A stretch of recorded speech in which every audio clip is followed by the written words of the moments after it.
Greetings everyone students. इस video में हम जर्नल के कुछ और टॉपिक्स लेकर चलेंगे। इससे पहले के वीडियो में मैंने लगभग आधे से ज़्यादा टॉपिक्स डिस्कस किए हैं जर्नल के, कि जर्नल एंट्रीज में कोई प्रॉब्लम ना हो। यानी पार्ट 1 हम ऑलरेडी बना चुके हैं रिवीजन पर्पस के लिए। जर्नल का ये पार्ट 2 है। इसमें हम बाकी की सभी ट्रांजेक्शन्स को कंप्लीट करेंगे स्टूडेंट्स।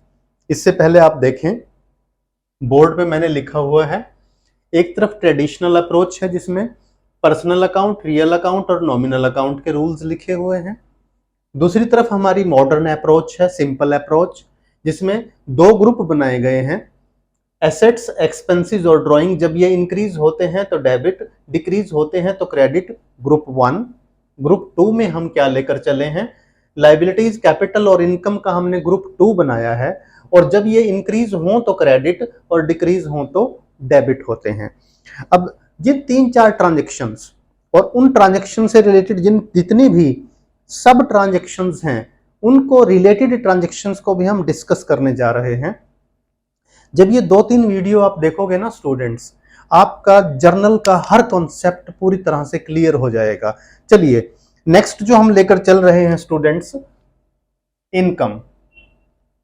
इससे पहले के वीडियो में जो हम डिस्कस कर चुके हैं वो था capital, purchase of goods, sale of goods, expenses, purchase of fixed assets. अब इसमें जो मेन लेकर चल रहे हैं वो फर्स्ट हो गया आपका इनकम। अब इनकम के 3 पार्ट्स होंगे स्टूडेंट्स, ध्यान से देखें आप। इन तीनों को मैं लिख देता हूं यहां पे।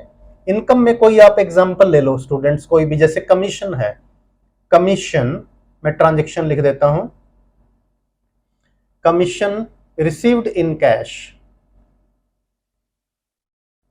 कमीशन रिसीव्ड इन कैश, कोई भी अमाउंट ले लो, सपोज 15,000। सेकंड होगा इसका commission earned but not yet received ₹8,000। और थर्ड, इनकम से रिलेटेड जो ट्रांजैक्शन हो सकती है students, commission ₹4,000 received in advance. देखिए मैंने आपको बताया था, एक टर्म से रिलेटेड जितनी भी ट्रांजैक्शंस होंगी सबको एक साथ डिस्कस करेंगे, ताकि जर्नल से रिलेटेड सभी कंसेप्ट आपके क्लियर हो जाएं। तो अब इनकी जर्नल एंट्री करेंगे स्टूडेंट्स। देखिए, कमीशन रिसीव्ड इन कैश। सबसे पहले तो आप समझें इनकम, कमीशन एक इनकम है, और जब भी हमारी इनकम होगी वो हमेशा क्रेडिट होगी। क्यों क्रेडिट होगी बच्चों? देखो, इनकम क्या होती है, यानी कमीशन जो है इनकम, वो एक नॉमिनल अकाउंट है, और नॉमिनल अकाउंट का रूल क्या है, credit all income and gains. अगर आप मॉडर्न अप्रोच भी देखो तो इनकम जब इंक्रीज होती है तो क्रेडिट होती है। यानी कोई भी इनकम समझ लें आप, चाहे वो कमीशन हो, इंटरेस्ट हो, रेंट रिसीव्ड हो, डिस्काउंट रिसीव्ड हो, जब भी ये इनकम हमें होगी वो नॉर्मली क्रेडिट होगी। क्यों? क्योंकि ये नॉमिनल अकाउंट से बिलोंग करती है। अब कैश में मिला है तो हमारी जर्नल एंट्री हो जाएगी, कैश एक रियल अकाउंट है, एसेट बढ़ रही है हमारी, कैश अकाउंट डेबिट, यानी debit what comes in to commission account. Commission क्योंकि हमारी इनकम है, इनकम इंक्रीज होती है तो क्रेडिट होती है, और वैसे भी ये नॉमिनल अकाउंट है। अब इसके सेकंड पार्ट की तरफ देखिए, commission earned but not yet received. Commission हमने अर्न तो कर लिया, यानी हमारी इनकम हो चुकी है। इनकम हो चुकी है का मतलब होता है इस इनकम पर हमारा हक है, और ये इस साल की इनकम मानी जाएगी प्रॉफिट कैलकुलेट करते टाइम, चाहे मिले हमें अगले साल। ऑफ कोर्स इस साल नहीं मिली तो अगले साल ही मिलेगी। तो कोई भी इनकम जो हमें अर्न हो चुकी हो, जिस पर हमारा हक हो, लेकिन वो मिलनी हमें नेक्स्ट ईयर हो, रिसीव नेक्स्ट ईयर होनी हो, तो वो हमारी क्या कहलाती है, एक्रूड इनकम। समझें स्टूडेंट्स इस बात को, ACCRUED, एक्रूड इनकम, यानी एक्रूड कमीशन हो गया वो, एक्रूड कमीशन, यानी commission earn but not yet received. और एक्रूड क्या हो गया, ये हमारा एसेट हो गया। कोई भी बेनिफिट जो फ्यूचर में मिलना हो, कोई भी इनकम जो फ्यूचर में मिलनी हो, वो हमारी एसेट हो जाती है। और जब एसेट इंक्रीज होती है तो आप जानते हैं स्टूडेंट्स वो क्या होगी, वो डेबिट हो जाती है। यानी हमारे दो अकाउंट कौन से हो गए, एक तो एक्रूड कमीशन अकाउंट एंट्री हो जाएगी, एक्रूड कमीशन अकाउंट डेबिट 8000, और दूसरा कमीशन के नाम की इनकम तो हो चुकी, चाहे वो मिली हो या ना मिली हो, तो हम क्रेडिट किसे करेंगे, ध्यान से समझें स्टूडेंट इस बात को, to commission account, to commission account 8000 rupees. अब दोनों एंट्रीज का कंपैरिजन देखो बच्चों, जब हमारी इनकम कैश में मिल जाए तो cash account debit to income यानी टू कमीशन अकाउंट, जब कैश में ना मिले इसका मतलब फ्यूचर में मिलेगी तो वह एक्रूड इनकम हो गई, एक्रूड कमीशन हो गया टू कमीशन अकाउंट। यानी कमीशन तो दोनों में क्रेडिट होना है, चाहे कैश में मिला हो या ना मिला हो, since it has become our income. अब थर्ड देखिए, इन दोनों से बिल्कुल उलट है, commission rupees 4000 received in advance, यानी क्या तो हमें इनकम मिल ही नहीं रही थी, अब एडवांस में मिल गई, और एडवांस में जो हमें इनकम मिले उसे हम बोलते हैं अनअर्न्ड इनकम, यानी यहां बोलेंगे अनअर्न्ड कमीशन। समझो बच्चों इसको, ये हो गया अनअर्न, यानी जो अर्न नहीं हुआ, यानी हमने इसके लिए काम नहीं किया, that has not become part of our income of the current year, ये हमारी करंट ईयर की इनकम का हिस्सा नहीं है। प्रॉफिट लॉस कैलकुलेट करते टाइम इसे कंसिडर नहीं करेंगे, लेकिन ये पैसा मिल चुका, यानी इसके लिए हमें मेहनत अगले महीने अगले साल करनी होगी, नेक्स्ट ईयर करनी होगी, तो ये नेक्स्ट ईयर की इनकम है, इस साल की तो नहीं है ना, इसलिए अनअर्न, यानी हमने ये अर्न नहीं की, इसे नेक्स्ट ईयर अर्न करना होगा। और जब तक हम इसे अर्न नहीं कर लेते ये हमारी लाइबिलिटी की तरह रहेगी, यानी जो अनअर्न्ड कमीशन है वो क्या होता है, एक लाइबिलिटी। लाइबिलिटी क्यों, समझो, we are liability to work for it, हम इसके लिए वर्क करना पड़ेगा हमें अभी। अब इसकी जर्नल एंट्री क्या होगी समझे आप स्टूडेंट्स, कमीशन अकाउंट डेबिट, अब मैं इसे जस्टिफाई भी करूंगा, ध्यान से सुनते रहें आप, commission account debit 4000 to unearned commission account या commission received in advance account to unearned commission account, amount is 4000। ध्यान से पढ़ो, देखो स्टूडेंट्स, कमीशन को डेबिट क्यों किया इसे समझना है सबसे पहले तो आपको। कमीशन तो हमारी इनकम है, ये डेबिट कैसे हो सकता है, मैं आपको समझाता हूं। मैं इस ट्रांजैक्शन को इससे सेकंड से जोड़ता हूं बच्चों, ध्यान से देखना, इसको सेकंड से जोड़ते हैं। मान लो जब ये 8000, इसको सेकंड से नहीं सॉरी फर्स्ट से जोड़ेंगे, not second, that will be related with first. मान लो बच्चों जब हमें कमीशन की इनकम हुई 15000, प्लीज ध्यान से देखना, ये जो 15000 कमीशन मिला हमने एंट्री कर दी cash account debit to commission account, यानी कितनी इनकम मान ली हमने कमीशन की 15000, और बाद में पता चला साल के एंड में कि यार जो कमीशन मिला था इस 15000 में से 4000 रुपए तो एडवांस मिल गया हमें, इसका मतलब ये जो कमीशन 15000 का है ये हमारी इनकम नहीं है पूरा, इसमें से 4000 इनकम नहीं है, माइनस कर दो उसको। अब इसमें से 4000 माइनस करने के लिए क्या करना होगा, इस कमीशन को डेबिट करना होगा। पिछले लेक्चर में भी मैंने आपको बताया था, जब भी किसी अकाउंट में से कोई वैल्यू कम करनी हो तो उसे रिवर्स करते हैं, वो डेबिट हो तो क्रेडिट करते हैं और क्रेडिट हो तो डेबिट करते हैं। अब समझ लो, इस 15000 को जिसे हमने पूरे को इनकम माना हुआ था, बाद में पता चला कि 4000 तो इनकम है ही नहीं, वो तो अनअर्न्ड है, तो 4000 के लिए कमीशन को हमने डेबिट कर दिया टू अनअर्न्ड कमीशन अकाउंट, ये क्योंकि लाइबिलिटी इंक्रीज हो गई इसलिए इसे हमने क्रेडिट कर दिया। तो स्टूडेंट्स इसमें हमने इनकम के 3 पार्ट डिस्कस किए हैं, income received in advance, second income earned this one but not yet received, जिसे हम एक्रूड कमीशन या एक्रूड इनकम बोलते हैं, जो कि हमारी एसेट का पार्ट होता है इसलिए इसको डेबिट करते हैं। और थर्ड ये वाला हमने किया था कमीशन यानी इनकम रिसीव्ड इन एडवांस, जिससे हमारी लाइबिलिटी अराइज होती है इसलिए हमने इसको क्रेडिट किया है। नेक्स्ट की तरफ आगे बढ़ते हैं स्टूडेंट्स। नेक्स्ट हम दो चीजें करेंगे, वन इज बैड डेट्स, यहीं लिख देते हैं, one is bad debts and second is bad debts recovered. Bad debts recovered, इनको बड़े ध्यान से समझिएगा स्टूडेंट्स, इनमें भी मिस्टेक होने के चांसेस रहते हैं।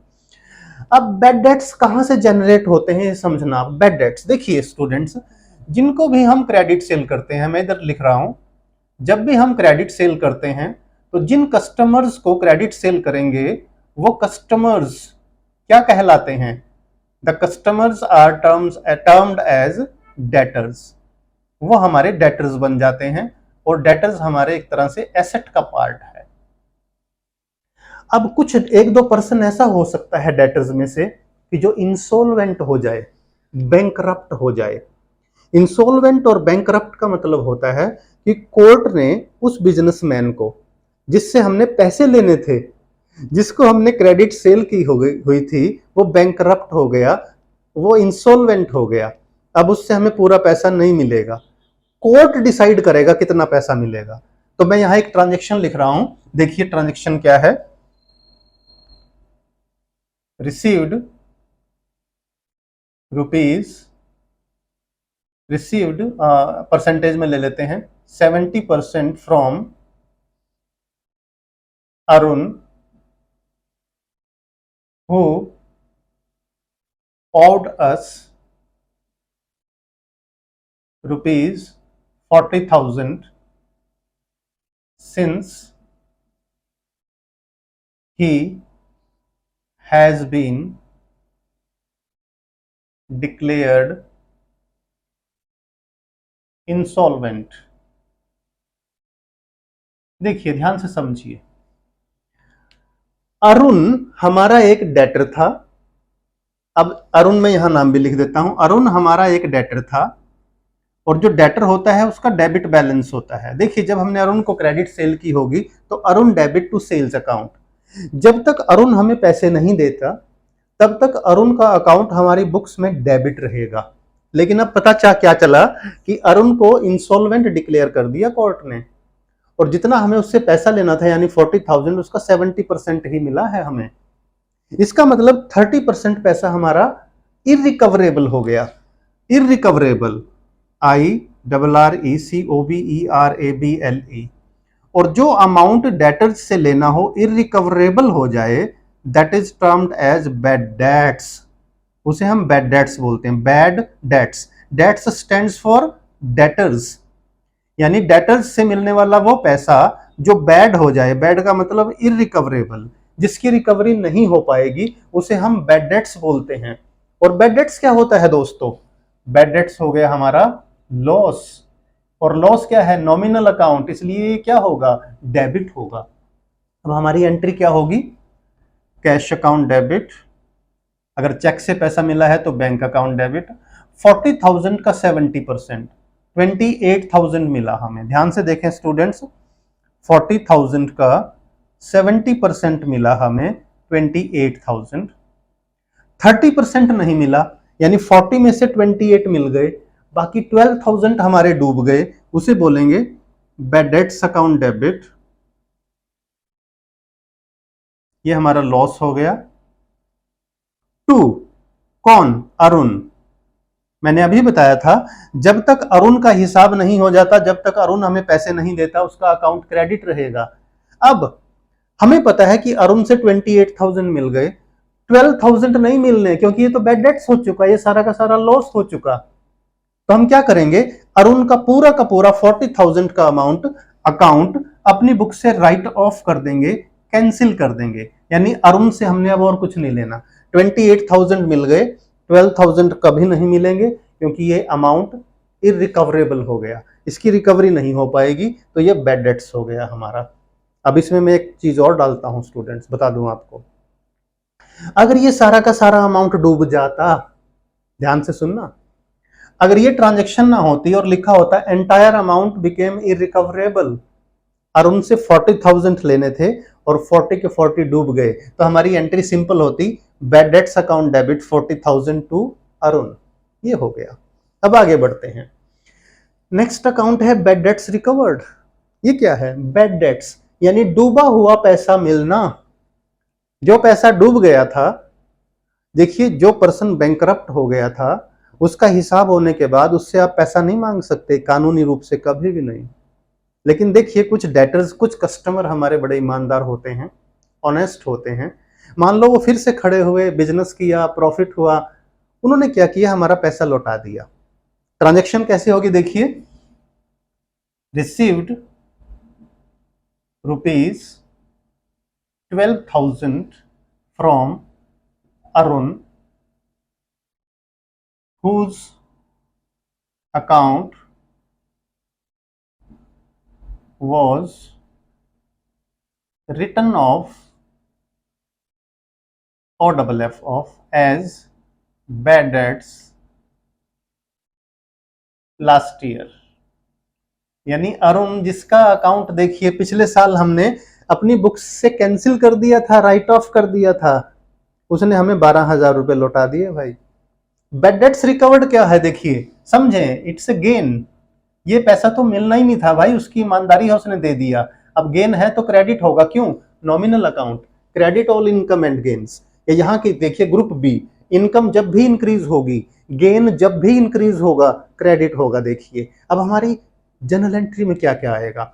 अब नॉर्मली देखें, एक तो इसमें कैश अकाउंट आना चाहिए, कैश अकाउंट, एक इसमें बैड डेट्स रिकवर्ड आना चाहिए, बैड डेट्स रिकवर्ड अकाउंट, और कुछ बच्चों को लगेगा इसमें अरुण का अकाउंट भी आना चाहिए। अब समझ लो बच्चों इस बात को, अरुण का नाम नहीं आएगा, अकाउंट्स को समझना है अब, क्योंकि अरुण का नाम हमारे बुक्स ऑफ अकाउंट्स में अब एग्जिस्ट नहीं करता। उसको तो हमने ऑलरेडी राइट ऑफ कर दिया था, अपनी बुक्स से कैंसिल कर दिया था। और हर वो व्यक्ति जिसका नाम हमारी बुक्स में नहीं है, अगर उससे पैसा मिलता है तो उसका नाम नहीं आएगा, याद रखना। ये नाम सिर्फ उस पर्सन का आता है जिस पर्सन का हमारी बुक्स में पहले से अकाउंट हो। ये क्रेडिट सेल डेटर्स की बात हो रही है बच्चों, किसी और से एडवांस ले रहे हो तो एक अलग बात होती है। तो यहां क्या एंट्री होगी, अरुण का अकाउंट तो नहीं आएगा, समझ लीजिए। तो क्या एंट्री होगी, cash account debit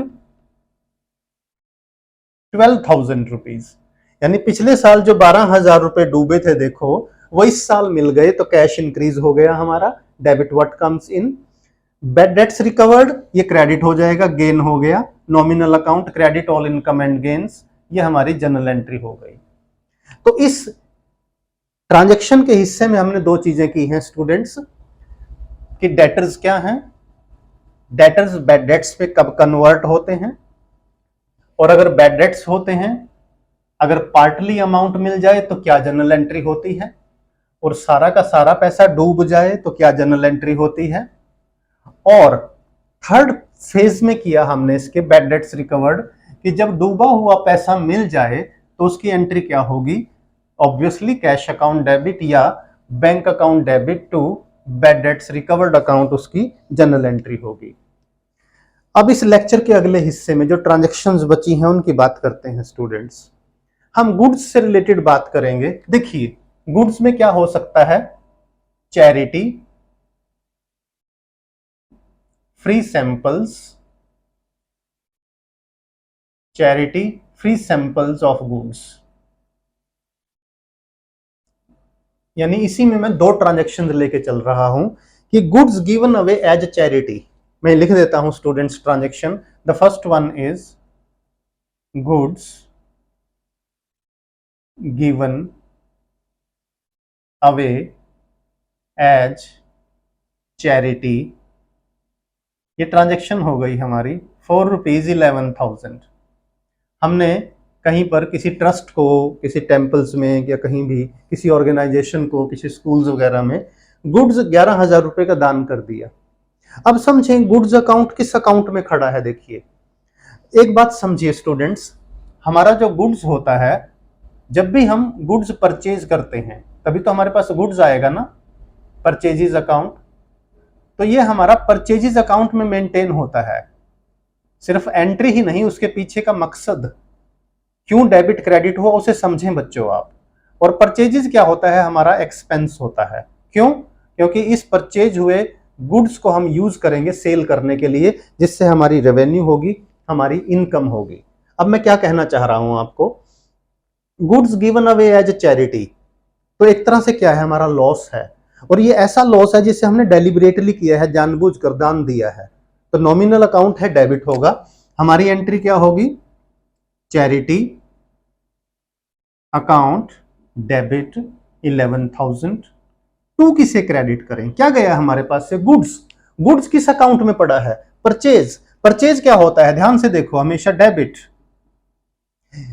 purchases account debit होता है, और ये परचेजेस किस लिए होता है, सेल करने के लिए। लेकिन जो गुड्स हमने दान दे दिया, यहां चैरिटी भी हो सकता है, डोनेशन भी होता है, जो गुड्स हमने दान दे दिया, जिसकी चैरिटी कर दी, डोनेशन कर दिया, उसे हम सेल नहीं कर सकते ना। तो जितना गुड्स हम सेल नहीं कर सकते उसको हम परचेजेस में से माइनस कर देंगे, और परचेजेस में से माइनस कब होगा, जब परचेज को उतने अमाउंट से क्रेडिट कर दिया जाएगा। तो हमारी एंट्री होगी टू परचेजेस अकाउंट, 11,000। इस कॉन्सेप्ट को दोबारा समझ लो बच्चों, हमने ग्रुप ए मॉडर्न अप्रोच के हिसाब से भी समझे। जब एक्सपेंसेस कम हो तो क्रेडिट हो जाएंगे, यहां एक्सपेंस कम ही तो हो रहा है, यानी ये जो गुड्स हमने दान दे दिए ये सेल नहीं हो सकते ना, तो एक्सपेंसेस परचेजेस में से कम कर दो, इसलिए क्रेडिट कर दिया, इसीलिए क्रेडिट किया है। देखिए, these are not meant for resale, तो हमारे एक्सपेंसेस कम हो जाएंगे। एक्सपेंसेस कम होके क्या हुआ, उसने लॉस का रूप ले लिया, यानी एक्सपेंस किस में कन्वर्ट हो गया, लॉस में कन्वर्ट हो गया हमारा, और उस लॉस का नाम क्या है, चैरिटी। आगे बढ़ते हैं, फ्री सैंपल्स। फ्री सैंपल की क्या जनरल एंट्री होती है, फ्री सैंपल्स देखिए स्टूडेंट्स क्या होता है कोई भी कई बार कुछ लिक्विड प्रोडक्ट्स होते हैं जिसमें जो सैशे में आते हैं, ये आपका शैम्पू भी हो सकता है, कुछ ईटेबल्स भी हो सकते हैं, या यूं कहिए जो सैशे में नहीं आते चॉकलेट भी हो सकती हैं। तो बिजनेस क्या करता है, जब भी कोई न्यू प्रोडक्ट इंट्रोड्यूस करता है ना, इंट्रोड्यूस करने से पहले मार्केट टेस्ट होता है एक, यानी मार्केट में किसी दूसरे प्रोडक्ट को उसको फ्री में डिस्ट्रीब्यूट कर दिया जाता है, फ्री में डिस्ट्रीब्यूट। फॉर एग्जांपल आप समझिए, कोई भी आप मार्केट से प्रोडक्ट ला रहे हो, मान लो मैगी का पैकेट ला रहे हो आप, और मैगी के पैकेट के साथ एक 5 रुपए की चॉकलेट आ गई, कोई न्यू चॉकलेट, वो फ्री में आ गई। देखिए, तो फ्री सैंपलिंग बोलते हैं इसको, यानी जो प्रोडक्ट है, गुड्स है, स्मॉल क्वांटिटी में कस्टमर्स को दिया गया है फ्री में। पर्पज क्या होता है इसका, अपने प्रोडक्ट की प्रमोशन। प्रमोशन हो रही है, जैसे एडवर्टाइजमेंट से प्रमोशन होती है। तो इसमें हमारा, यानी हमारा नुकसान तो हो गया ना, प्रोडक्ट जो हमने सेल करना था वो हम क्या कर रहे हैं, फ्री में डिस्ट्रीब्यूट कर रहे हैं, तो हम फ्री सैंपलिंग बोलते हैं। हमारी एंट्री होगी, यानी हमारी ऐड तो हो रही है ना, तो एक्सपेंस हो गया एडवर्टाइजमेंट अकाउंट डेबिट, क्योंकि ये हमारा एक्सपेंस माना जाएगा, एक तरह से लॉस माना जाएगा, और इस एक्सपेंस का नाम है एडवर्टाइजमेंट। एडवर्टाइजमेंट अकाउंट डेबिट, जितना भी आपने फ्री सैंपलिंग की है वो अमाउंट आ जाएगा टू। अब देखो, जितने गुड्स आपने फ्री सैंपलिंग में डिस्ट्रीब्यूट कर दिए वो आप सेल नहीं कर सकते ना, तो इसका मतलब परचेजेस में से उतना अमाउंट कम कर दिया जाएगा, और परचेजेस होता है डेबिट। इसमें से जब हम कुछ चैरिटी कर दें या कुछ फ्री सैंपलिंग कर दें तो उतने अमाउंट से क्या हो जाता है, परचेजेस अकाउंट क्रेडिट हो जाता है। तो हमारा यहां हो जाएगा टू परचेजेस अकाउंट। देखिए ये, यानी जब भी फ्री सैंपल ऑफ गुड्स होगा तो हमारा हो जाएगा advertisement account debit to purchases account. एक दो बुक्स में आपको free samples account debit to purchases भी मिलेगा, वो भी चल सकता है, but this is better one. अब अगली ट्रांजेक्शन की तरफ बढ़ते हैं स्टूडेंट्स, यानी इसमें हमने डिस्कस कर लिया, देखिए इस फेज में charity, free sample of goods, charity की एंट्री हो गई हमारी charity account debit to purchases, यानी परचेजेस को तो क्रेडिट होना ही पड़ेगा क्योंकि वो हमारा एक्सपेंस कम हो रहा है, और एक्सपेंस की जगह ले रहा है दूसरा एक्सपेंस या लॉस।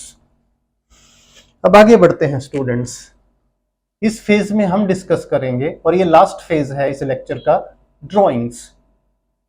ड्राइंग्स की जनरल एंट्री क्या होंगे। देखिए, कई बार कोई आपसे क्वेश्चन पूछ सकता है कि टाइप्स ऑफ ड्राइंग बताइए, आप कहोगे यार ड्राइंग के क्या टाइप होते हैं, यानी ये मान के चलिए कि ड्राइंग आप कितनी तरह से कर सकते हैं, जैसे drawing in cash, drying of goods, and assets. समझे बेटा इस बात को?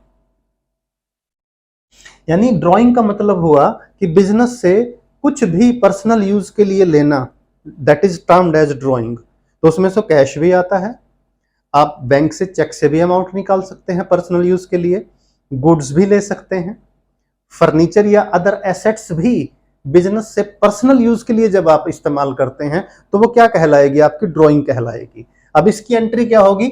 आप जानते हैं स्टूडेंट्स, ड्राइंग जब भी होगी तो वो डेबिट होती है। तो इस केस में हमारी जनरल एंट्री हो जाएगी drawings account debit, drawing account debit. अब ड्रॉ किस चीज का किया है?